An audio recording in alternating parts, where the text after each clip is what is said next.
The transfer portal giveth and it taketh away. We break it down today, good and bad for the Hawkeyes basketball teams today. Locked on Hawkeyes.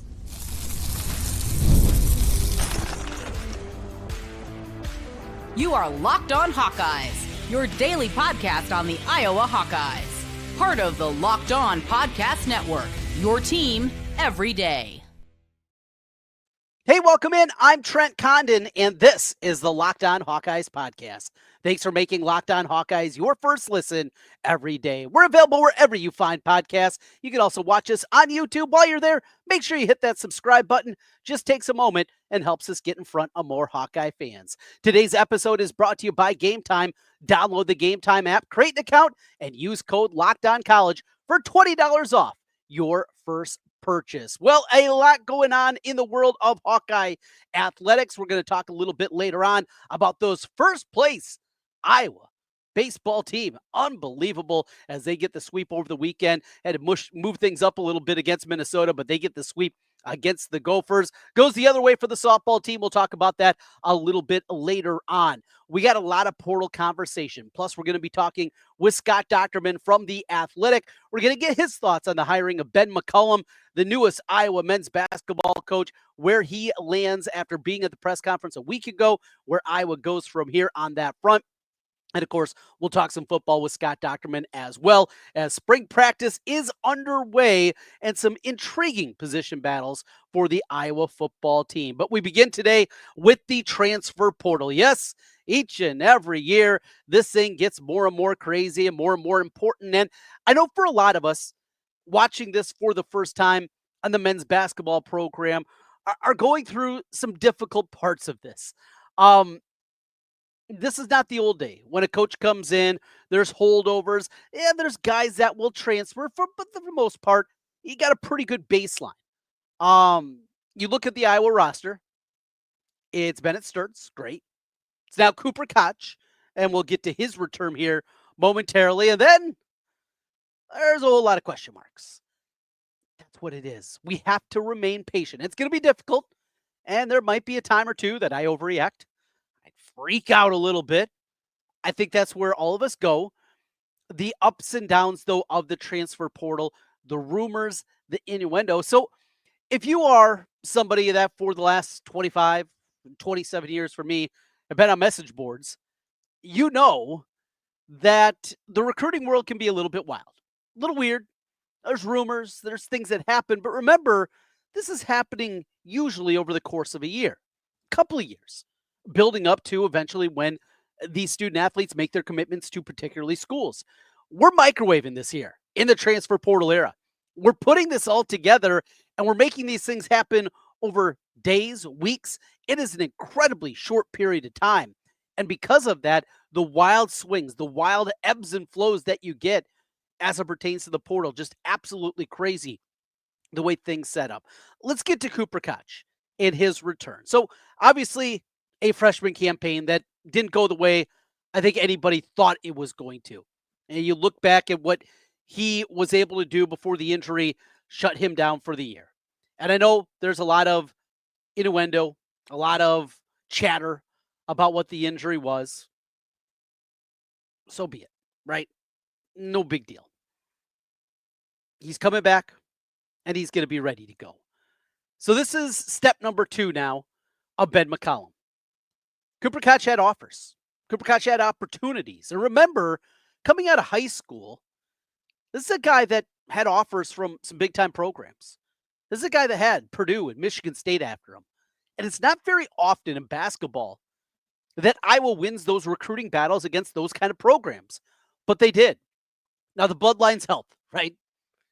And JR, his dad, playing in the 90s, NBA draft pick, guy that wore the black and gold, and certainly a family that you can tell are invested. Getting him back, though, is a good thing. And now what you're looking for is health. You go back a couple of times where he was able to put up some numbers. You can see that beautiful stroke. And that's what we talked about during the initial part of the season. You can just see the shot. It's beautiful. You know, it's 6'8", 6'9", with the size that he has and the ability to grow more into that body. You see a guy with the skill set. Now he's going to have to be fixed on the defensive end. And that's what Ben McCollum and his staff, that's going to be a big part of this. But he put out the call to arms. He was on a station that I work on, KXNO, the Iowa Sports Radio Network across the state of Iowa on Monday morning with Sean Roberts and David Eichel. And again, he put it out. Can't end here. Need more. And they want Josh Dix back. And they want to bring back Price Sanford. Now, I still wonder financially about the Josh Dix part of it. There's some of the offers that are out there, some of the numbers that we hear as it pertains to a player like Josh Dix, who is a tremendous college basketball player. But we also watched him over the last 3 years. And there were times in big moments where he wasn't there. There were some no-shows. And that kind of money for a guy that certainly has not shown the consistency, it's crazy. Of course Iowa wants him back. Why wouldn't you? You want a player like that. You want a player that you can plug in, a guy that can play both ends of the floor, a guy that can go out there and get you 20, a guy that can hit a game winner like he did against Northwestern. Yeah, you want that guy. But if the difference is that guy at $1.5, $2 million, or 3 or 4 guys to build out your roster, that's the math that Ben McCollum has to come up with. And that's what you have to figure out. You want to keep pushing, making it happen, donate to the Swarm, do all the things as fans that we have to do to make it happen. But you do wonder, looking at it, if it would make more sense in roster construction to put all your eggs in the Josh Dix. Maybe that's the thing, though. Maybe Ben McCollum looks at this basketball-wise and believes a backcourt of Sturtz and Dix, we're going to be fine everywhere else. And if we put those two guys together, we're going to be in great shape. Great shape, though, for Iowa. Getting Cooper Koch back, we'll see. Price Sanford is the one that Illinois involved, Nebraska involved. Those were a couple of the initial spots. Same thing with Josh Dix. Kansas looks to be maybe, some people believe it's down to Iowa and Kansas for him. We'll see on that front, regardless of the way this all plays out. But the work continues to be done by Coach McCollum. We jump over to the other basketball team, the women's basketball team. And on Monday, it was announced that Aaliyah Guyton has entered the transfer portal. Again, not a surprise. If you saw any of the tweets from her dad, AJ Guyton, yes, the former Indiana Hoosier, he was, first of all, right after the retirement of Lisa Bluter, freaking out. At different times during the course of the year, freaking out. At different moments during the year, asking how you would go about entering the transfer portal. When you recruit a player, you're not just recruiting that player, you're recruiting their whole family. And from afar, looked a little heavy-handed. Again, don't know the Guytons, just going what I saw and what I saw on social media. And there were at times head scratching posts that were put out there by Dad. So be it. She's on. Now, Iowa has already been involved with the transfer from Arizona in Jade Williams. There's a possibility, though it's a long shot. I don't know if Iowa's going to be able to land financially Olivia Miles from Notre Dame. Probably not. A new name, and Kyle Huseman from Hawkeye Report had this one. Gail Revive from Quinnipiac, who had a great freshman year. Look, they've been shopping for point guards. We saw Aaliyah Guyton, and I understand. She's coming off an ACL tear her senior year of high school. She's still just a freshman. Talk about inconsistency. We saw that a ton. And I think Aaliyah Guyton's going to be a really good player eventually. But I don't think she was going to be even on the verge of an honorable mention, all Big Ten point guard for next year. And that's what they need. To keep this ship running, to stay on the tracks, to continue the momentum of this basketball program, you have to keep the momentum going. And I don't think you do that with Guyton as your starter next year. It's too important. Iowa has an opportunity. And if you watch the last 2 nights, these Elite 8 games, you know the gap between the elite level teams and programs like Iowa. Now, when you have a generational talent in Caitlin Clark, you can close that gap. And we saw that. But that's what it takes. In order, though, to build to become on the level of a South Carolina, a UConn, year in, year out, those programs, you have to build up, and you're going to recruit over people, including players like Guyton. That's the new reality. It's a different reality. If I was going to be swimming in these waters and they're going to become a women's college basketball blue blood, these are the things that are going to happen. You're going to recruit over players. We continue on the Locked On Hawkeyes podcast. More basketball talk. We'll get the thoughts of Scott Dochterman from The Athletic on Ben McCollum's hiring. And we're going to talk some spring football, all to come. Scott Dochterman joins us next on the Locked On Hawkeyes podcast. Ever check your bank account and wonder, where'd all my money go? Between dining out, online shopping, and entertainment, it's easy to lose track. That's where Monarch Money comes in, your personal CFO, giving you full visibility and control over your finances. Monarch Money isn't just a budgeting app. It's a complete financial command center. You can track all your accounts, investments, and spending in one place so you can stop managing your money and actually start building wealth. Surprising insights. We started using Monarch here at my home, realized just how much we were spending on online shopping. Hey, it led us to budget smarter and save more. In fact, we just popped it in and took a look at our savings this month, and it was tremendous. All in one convenience. Instead of juggling multiple apps, you can use Monarch Money to check your finances, track spending, and even plan long-term goals. Take control of your finances with Monarch Money. Use the code LOCKEDONCollege at monarchmoney.com for 50% off your first year. That's monarchmoney.com with the code LOCKEDONCollege for half off your first year. Today's episode is also brought to you by Game Time. Imagine watching your favorite team live, feeling the energy of the crowd, witnessing unforgettable moments. There's nothing like experiencing a big game in person. Getting tickets shouldn't be stressful. That's where Game Time comes in, making it easier than ever to grab last-minute tickets, last-minute seats at unbeatable prices. Game Time picks absolutely love it. Curation makes it easier to find better value on all tickets to sports, concerts, comedy, theater, all there with the Game Time picks. And easy ticket shopping, just checking out the Game Time app. There's some amazing deals on some big matchups coming up. Of course, we are right around the corner, down 2-4 on both the women's and the men's side. Baseball is underway, the playoffs and the NBA and NHL right around the corner, and Game Time has you covered with all of them. Plus, peace of mind. You can view your seat before you buy. No more surprise fees at checkout, and the lowest price guarantee, making you able to book with complete confidence. Take the guesswork out of buying tickets with Game Time. Download the Game Time app, create an account, and use the code LOCKEDONCollege for $20 off your first purchase. That's Locked On College, LOCKEDCOLLEGE for $20 off. Download Game Time today. Last minute tickets, lowest price guaranteed.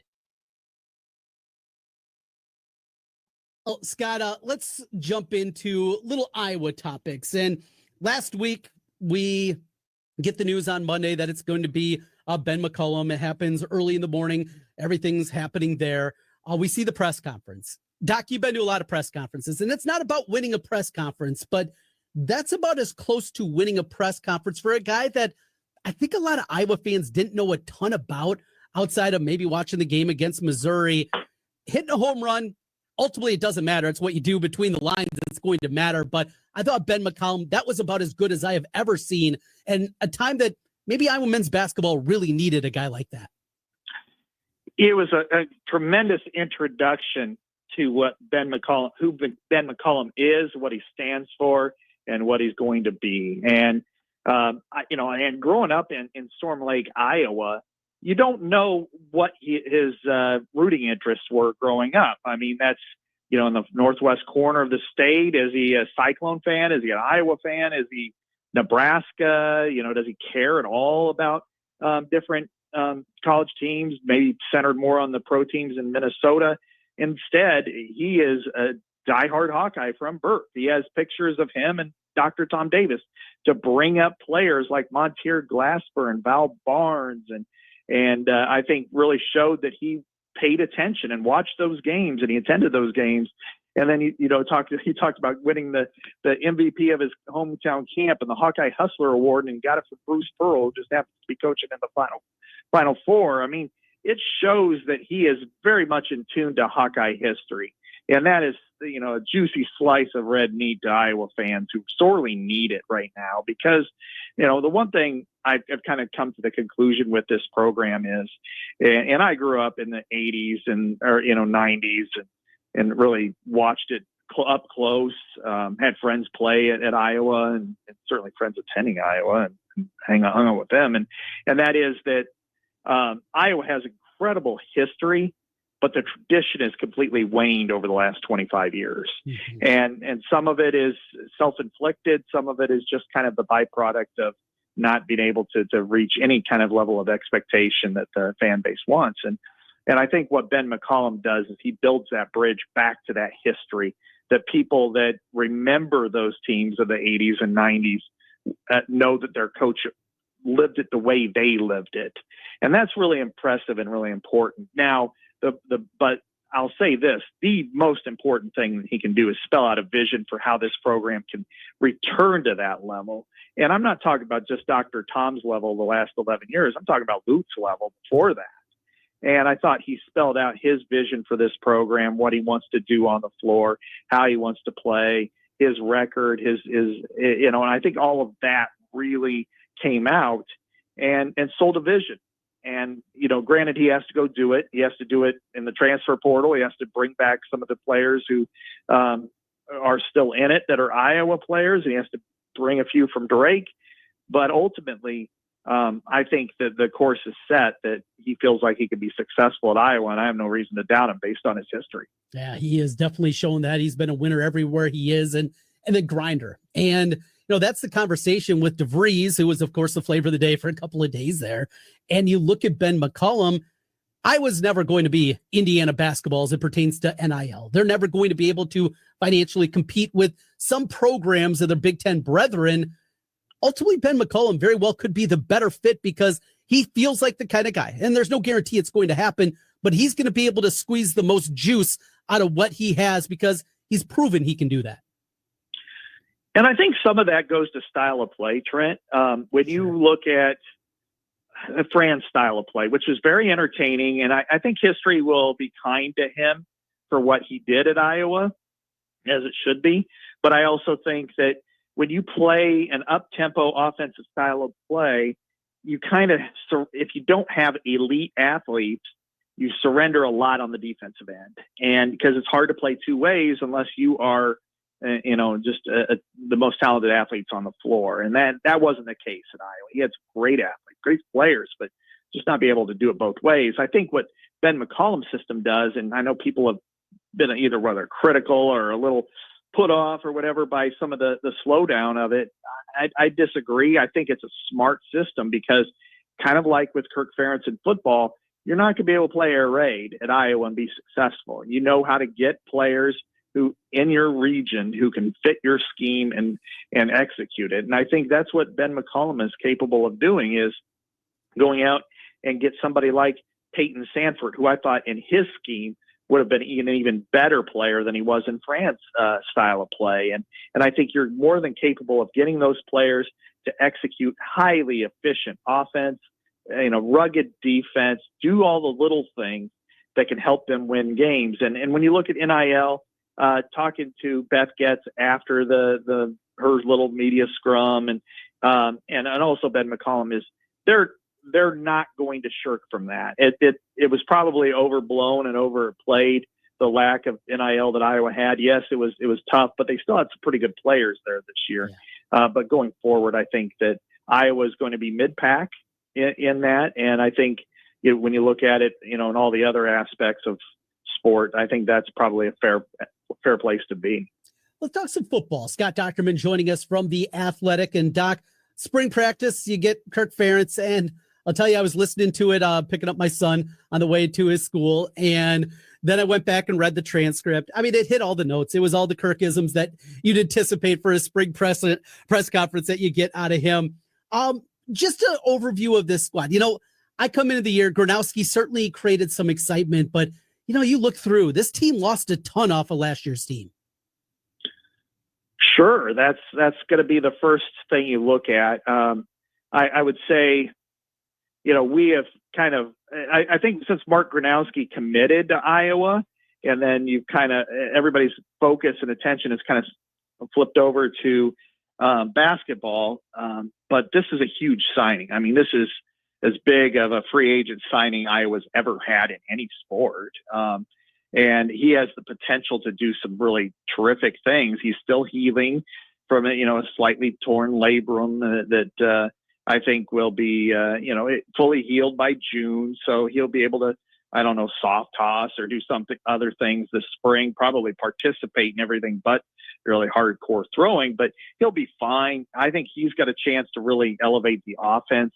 I think defense is right now what you're looking at is, how do you replace, Jay Higgins, Y.A. Black, and some of the other Sebastian Castro. That's going to be their core challenge now. What you've got to hope for is you're really focused on your development, and your development takes root and improves this team throughout the spring and into the summer. It's probably not going to look the same. It's probably not going to be quite as successful, but I don't think Iowa's going to put out a marginal unit on defense. So if Mark Gronowski can make up for that, the lack of an elite defense with better quarterback play, and I think he has a chance to be the best quarterback Iowa's had at minimum since Beathard, and if not back further, that I think that this could be a successful year and maybe an under-the-radar season for the Hawkeyes. So we didn't see the transfer showing up on the depth chart that was released. Sam Phillips coming in, helping out at wide receiver. Jonah Pace, a defensive tackle, along with Bryce Hawthorne. I thought one of the more intriguing things that showed up there is when you looked at the defensive end position, Joseph Anderson. You obviously remember that class of defensive linemen they brought in a season ago, back a year ago, signing day. There was NFL bloodlines up and down there. And to see Anderson, I know we're going to get, obviously, the return. We're going to see Allen back in there, and he's going to be pushing for time. Kenneth Merriweather, who we continue to hear buzz about. But just seeing his name out there at least create a little bit of excitement for me, because that skill set, that starter pack that he has coming in athletically. Yeah, absolutely. And I mean, his weight is listed. I think it's probably low. I'm sure he's probably a little higher than 224. But with his skill set and he could compete in the Big Ten in track, in the triple jump and long jump. He's just got that burst to him. And if you can get a burst off your edge, and even if he's not full service and you're not the type of guy you want him to play all the time on first down and running situations, but if he can show some pass rush ability, and maybe on third down or passing downs, you could bring him in and let him kind of, come off the edge. I think that's a huge asset to this team and this defense, because, I think Max Llewellyn is ready to take that step forward. I think he was probably the best defensive end they had last year. Ethan Herkett is a solid hardcore guy. You're thrilled to get him back. Aaron Graves has a chance to really take that next step as well and go from good to great. You've got some question marks in the interior, whether that's Jonah Pace who comes in, Jeremiah Pittman, possibly Bryce Hawthorne, and then Brian Allen, of course, will be back. He's out for the spring. But I think overall that they're going to be pretty salty up front. It's just a matter of, can they take that next step? And I think in the last year, they just missed that huge rush end or, pass rush off the edge. And if Joseph Anderson can provide that 10 snaps a game, they're way better off than they were a year ago.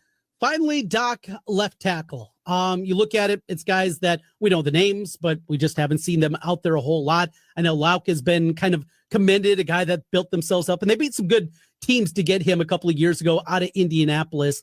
Do you think it's just going to be as simple as what they see in spring practice, if they're going to go shopping for a left tackle, or are they happy where they are right now with the offensive line, and specifically left tackle? Well, there's a huge question mark there, Trent. We know that. Jack Dotzler is a guy that they've got penciled in at number one. He's somebody that I talked on the side with George last year and Barnett, and he really thought his progress was coming along strong. That he had elevated himself to being in the rotation last year, is how he kind of put it to me. And when we talked before a football game, and so he's going to get first crack at it. Trevor Lauk's going to get a crack at it. wouldn't surprise me at all if Cannon Leonard or even, some of the newer guys that showed up last year or the year before. I mean, they're all going to get good, strong looks at that position. It really has come down to, Jennings Dunker. They want to leave him on the right side where he's more comfortable. And he was one of the best run blockers in the country last year. I think he graded out as 4th by PFF overall. And so rather than flip him over the left side and get him used to doing something different, they figured they're going to work in the left side with somebody new. Now, that could be challenging for somebody, but then again, Mason Richmond started 4 years in that position. So, and I don't think Mason was anywhere near prepared for it in his first year, and it wasn't until his last year where he really started playing well. So I think they're going to give it this spring. If they don't like what they see, then they'll rally the base up to try to get, $800,000 or so, whatever it costs for a Big Ten left tackle. Otherwise, they're going to just promote from within and ride it out. That's Scott Dochterman from The Athletic, talked a little Iowa Hawkeye football and basketball. We continue Locked On Hawkeyes. Spring season is here, and your first place Iowa Hawkeyes. That's right, Iowa at the top of the baseball standings. We continue Locked On Hawkeyes. Get the supplies you need from the site made for the skilled trades. Supply House. Whether you're in plumbing, HVAC, or electrical work, Supply House is the reliable way to order products online. Their easy-to-use website is packed with helpful resources and the latest product info to help you get the job done right. Plus, with a complete inventory of over 200,000 parts from 400 top brands, you'll find exactly what you need delivered fast from coast to coast. Need help with an order? Supply House offers expert support and industry-leading service, so you'll always talk to a real person. And for trade pros looking for that extra edge, their free Trade Master program offers exclusive perks like a dedicated phone line, free shipping, and discounts on every order. Thousands of skilled professionals are already taking advantage. Now it's your turn. Join the Trade Master program today at supplyhouse.com/TM and start ordering plumbing, HVAC, and electrical supplies with just a few clicks. Use the promo code SH5 for 5% off your first order at Supply House and supplyhouse.com. The NCAA tournament is here, and so is the bracket breakdown. Locked On Podcast Network and Amazon Fire TV channels are teaming up to deliver NCAA tournament coverage like never before. Watch studio shows featuring former players and Locked On's local experts as they guide you through every upset, buzzer beater, and bracket matchup. Stream it all for free on Amazon Fire TV channel. Search Bracket Breakdown to see it all for free. It's your team every day. Back with you one final time on the Locked On Hawkeyes podcast. I'm Trent Condon. Thanks for being with us. And thanks for making Locked On Hawkeyes your first listen every day. As we finish things up today, the spring season is upon us. And I understand Iowa baseball, Iowa softball don't get the headlines that we see from the other sports and many of the other sports that are out there. But it's been a pretty fun start to the spring season for both of those. And it just continues to build for, the Iowa baseball team after they go to Minnesota this week. So the Gophers' record doesn't look great, though, but their RPI was really good. Iowa goes up there, and they win all 3 games. They sweep the series, get the win 16-7 in the opener, then have to play a doubleheader, so they moved it up. They played Thursday, then 2 on Friday, 16-7 in game 1, a 13-0 shutout, and then finish off the sweep with a 7-6 win in the getaway day up there. There's also some hijinks that were happening, apparently, with some of those Gophers. Oh, boy. Man, you never know with those Gophers what they're up to there. Now, here's the thing. So Iowa dug themselves a little bit of a hole. You kind of look back and losing 3 out of 4 to Washington State. That was absolutely a stinger. Losing 2 out of 3 against South Florida. Feels like you maybe could have stolen another win out of there. That's a team that's in the top 50 of the RPI. But still, Iowa's got a lot of work to do to build any kind of resume that's going to get them in consideration for a large bid. Obviously, the automatic bid that comes with winning the Big Ten tournament, but that structure is going to be crazy now in this expanded Big Ten tournament, obviously, and the 18 teams, 17, no, what do we got? No Wisconsin in baseball. as they do not have a program, but all battling trying to get just a spot into the Big Ten tournament in that conversation. So last week they lose a midweek game. This team's won, 12 out of 14 now, something like that. But they lose a midweek game, one that you just really can't afford to have. So you lose to Illinois State. Now, on Tuesday, April 1st, it's April Fool's Day, you're taking on Bradley, who's 3-20. Yes, it's on the road, but come on. Can't lose that one. Another part of the schedule is they had a game scheduled back in March at home against St. Thomas up in St. Paul. Newer Division I program. Pretty good program. There's a few Iowa kids that have played up there recently, and they have a really good RPI themselves. In fact, they're 60th in the RPI as we sit here this evening. And that game has been canceled. Kind of like to have that one back on the schedule. But Bradley, get the win Tuesday. Then you go to Northwestern. Midweek game next week against a bad Milwaukee team.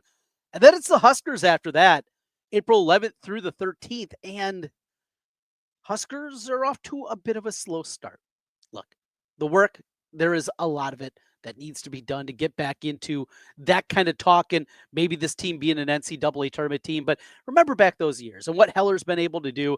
Just a great scene overall. Softball team didn't go as well after that great start. And of course, the win in the Big Ten against top 5 ranked UCLA came back to earth a little bit as they fell over the weekend. Still, they got themselves in a really good opportunity themselves to potentially make the Big Ten tournament, which would be a big accomplishment. We'll see if they can keep their heads above water as they make their way through the Big Ten slate. In fact, I'm going to watch the Iowa softball team coming up this weekend. That's right. Heading over to Iowa City. Going to be playing my daughters in a softball tournament over there. And then we're going to stay over and go over to the game on Sunday against Nebraska. So hopefully a big cheering section there. And let's quiet down those Huskers, who, by the way, themselves are ranked in the top 25. Out of time for today. Thanks for being with us. We are with you each and every day. Your team every day. That's what we do here on the Locked On Network.